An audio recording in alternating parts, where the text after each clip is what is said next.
So what are the pros and the cons of renting a property on Longboat Key versus owning a property on Longboat Key? Let's break that down. Okay, my name is Judy Mitchell and I am with Premier Sotheby's International Realty on Longboat Key, and I'm going to break it down for you because I think there are really good reasons to rent a property and there are really good reasons to own a property. But if you're thinking about a secondary home, you should kind of weigh the pros and the cons. I'm always good to make a pros and the cons list when I have to make a decision, so I really hope it helps you guys out. Okay.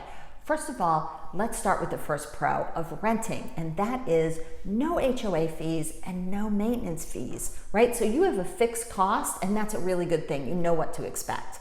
Now, the con of that is that, of course, you're paying a fee, but you're not building any equity into a property. So you won't be able to take advantage of any price appreciation over time. And, eventually, if you did own, that's maybe a legacy that you could leave to your family over time. So that's a pro and a con. Okay, let's move on to the next one. Okay, the next pro would be you have no worries about the property in the off season. So after you leave your rental, you lock that door, you're out, you're not thinking about that property again until next year. That's a really good thing. But the con of that is, of course, if you wanted to take a vacation sort of on the spur of the moment or just sort of whimsically and just head to your vacation home, you can't do that if you rent. But you can do that if you own. So some great parts about coming to Longboat Key in season, of course, is the weather, and it's fantastic. But you know what? When you own a property down here, all of a sudden you really want to come at Thanksgiving, you want to bring the family at Christmas, and you find every excuse to come to the beach. So when you own a property, that's kind of a nice thing. Okay, let's go back to the next pro for renting, and that is you have the flexibility to move to a new unit if you're not happy in the unit that you're in. So for example, maybe you've rented a place and you realize, you know what, this place is really too small. Or maybe you don't like the location, it's not exactly perfect, maybe it's not close enough to downtown Sarasota to go to the theater and all these different things or go shopping.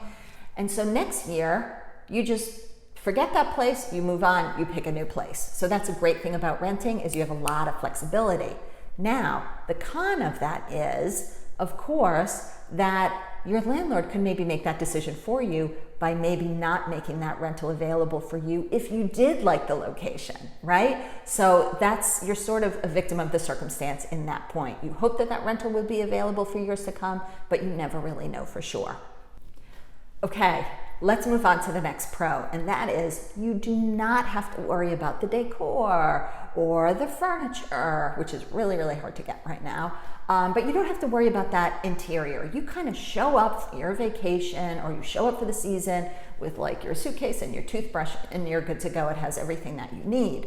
The con would be for that is that you're not able to select the type of surroundings that you're in while you're here. One of the things that when they do these surveys about home ownership, people talk about one of the most important things about owning your own home is that you're able to design your own environment and be and live in the environment that is most pleasing to you. And when you rent, you don't really have that choice. So that's kind of the pros and the cons there. All right, let's move on to the next pro. And that is you're not paying a mortgage. So that's a really good thing, right? Because you're thinking, okay, I've got my rental payment. That's all I need to make. It's just one lump sum. I pay it. I'm done. I'm good. It's not a big long-term commitment. So what's the con to that? Well, really, you are paying a mortgage. I must tell you, you're just not paying your own mortgage. You're paying your landlord's mortgage. Now, it's true that it is a long-term commitment when you own, especially if you laid out a big sum of cash for it or you do have a mortgage. So it is definitely a big commitment. But ideally, over time, the property appreciates in value and then you've got something that's worth more than when you started. Also, if you own your own property, of course, you can rent it out. And did you know that if you rent a property for 14 days or less, you do not have to claim that income on your taxes? That's pretty amazing, right? Even if you rent it for a really high amount. So that's a great thing to know. Now, I have to give you a disclaimer. I am not a tax professional. I am not a CPA. So I would always suggest and recommend that you speak to your tax professional about that, but hopefully he or she will be able to explain that 14-day rule for you. Okay, let's move on to the next pro for renting, and that is that you have a fixed cost that you can count on and you know exactly what that is. But the con would be Well, your landlord could raise the rent. So if you own versus rent, really, you know exactly what your costs are going to be within a ballpark, generally speaking. Now, we always recommend that if you own, you save at least 1% for maintenance, fees, because you always want to stay on top of that. There could be, if you own a condo, for example, there could be increases in your HOA fees. So you want to be able to plan ahead for that. But on the other side, for renting, what's really great is you basically can make a determination every year what you can afford. So again, it's the pros and cons. So anyway, I think that's really helpful. I always make the list of pros and cons because it helps me always make a decision. Now, I have owned secondary homes, vacation properties for over 27 years. So I will tell you, I have got it down to a system. I personally believe that owning typically is better than renting, but it's not for everybody. It has to be right for you. So what I am going to do is make available to you a 50-point sheet about what it's like to own a vacation property and all the things that you need to do. For example, when you're leaving your house for an extended period of time. A lot of people think, oh my gosh, it's going to be so hard to juggle two properties.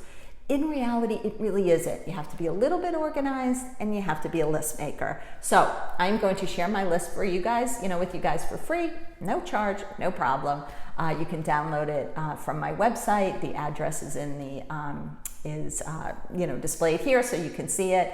And I hope that you guys find it helpful. I think the most important thing about either renting or owning a vacation home is that you come to Longboat Key, you make memories with your family and friends, you go to the beach, you eat at great restaurants, you do a little shopping, and just enjoy life. It is really a magnificent place to be, whether you're renting or you're owning, and we hope you come to Longboat Key. If you have any questions on renting versus owning, don't hesitate to give me a call. My name is Judy Mitchell. I'm with Premier Sotheby's International Realty. I live and work right here on Longboat Key, and my phone number is 941-275-6838. Thanks.